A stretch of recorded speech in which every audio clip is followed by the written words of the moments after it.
खरंच आज अनेक जणांनी माझ्या वर आलेल्या 1.5-1.5 वर्षापासूनच्या संकटाच्या बाबतीमध्ये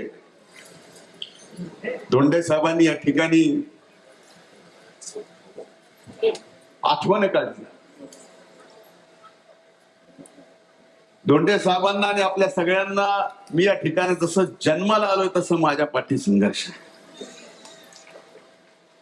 जन्माला आलो 4 महिने डोळे उघडले. जन्मताच लिव्हरचा त्रास.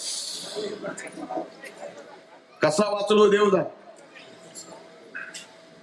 अनेकदा संकट आलं बोलून, पण तुमच्या सगळ्याच्या आशीर्वादानं वेळ कधीच आली नाही. आणि अशी कितीही संकट येऊ द्या, जे बोलायले त्यांना बोलू द्या. हे अध्यात्माचं व्यासपीठ नाही. मी त्रिविक्रमानंदजींना पण विनंती केली होती की मी अध्यात्माच्या व्यासपीठावर बोलत नाही, पण महंतांनी आज्ञा केल्यावर ती आज्ञा तोडू नये हे भक्ताचं कर्तव्य. कितीही बोलले तरी मी 1.25 वर्ष बोललो नाही, आणखीनही बोलणार नाही, कारण आपल्या गप्प राहण्यामध्ये जर एवढी ताकद आहे, बोलल्यानंतर काय होईल. आमच्या अक्का तिथं बसल्यात, आठवून त्या मोरळ्यात.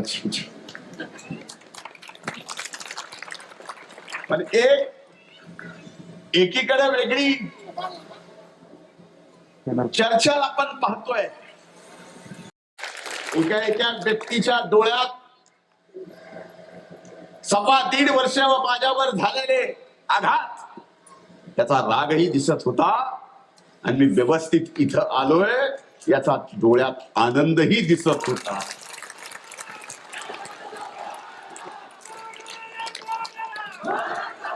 एवढं अभूतपूर्व स्वागत की मी रथावर बसावं म्हणून आग्रह एवढा कुठं येऊ टाका. हे आडवा झाला गाडीची. पण ह्याला कसं सांगावं. मी म्हणलं आता तू आडवा तसाच राहा गाडी सोबत, मी पै जातो. अरे रथावर घोड्याच्या बसावं लागतं, मोराच्या नाही. उदाहरण कर्णाचं दिलं, पण साक्षात माझं नाव अर्जुनाच्या एका नावापैकी धनंजय. त्यामुळे त्याला माहिती आहे कुठल्या रथात बसायचं.